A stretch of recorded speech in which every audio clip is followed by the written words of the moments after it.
50 রিকশাওয়ালা মামাও সূর্যকে মাথার নিচে রেখে থ্যাংক ইউ বলতে জানে। আবার অপেক্ষাকৃত যুবক বয়সী রিকশাওয়ালাও বলে উঠে, ভাই পরান্ডা জুড়াইয়া গেছে। পথচারীদের কৃতজ্ঞতা সুলভ হাসিমাখা মুখ কিছু যুবক যুবতীর উদ্দেশ্যে থাম্বস আপ। এত কমপ্লিমেন্ট, প্রশংসা, কৃতজ্ঞতার কারণ জানতে হলে ফিরে যেতে হবে 28 এপ্রিল দুপুরবেলায়। হিটস্ট্রোক, তীব্র তাপদাহ, জনজীবন বিপর্যস্ত এমন হেডলাইনগুলো যখন শোভা পাচ্ছে পেপার পত্রিকায়, ওই সময় কুমিল্লা জিলা স্কুলের কিছু সাবেক এবং বর্তমান শিক্ষার্থীদের শুভ ভাবনায় উদয় হয়। তারা ভাবতে শুরু করে, কুমিল্লার কিছু মানুষের কিছুক্ষণের স্বস্তির কারণ কি হতে পারে। যেই ভাবনা সেই কাজ। তারা যে অপ্রতিরোধ্য, অজেয়। তারা যে সুকুমারের 18 বছর বয়সের বাহক।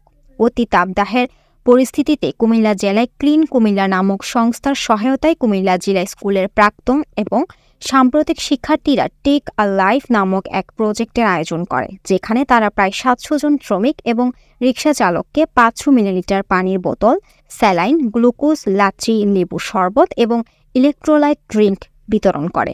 এই মহৎ কর্মের প্রধান উদ্যোক্তা ছিলেন প্রাক্তন জিলা স্কুল শিক্ষার্থী আবদুল্লাহ আল নাফিস। সংগঠকের ভূমিকা পালন করেন কুমিল্লা জিলা স্কুলের সাম্প্রতিক শিক্ষার্থী শাহরিয়ার আহমেদ সোহান এবং আবদুল্লাহ আল নাইম এবং প্রাক্তন শিক্ষার্থী রেজাউল সিয়াম।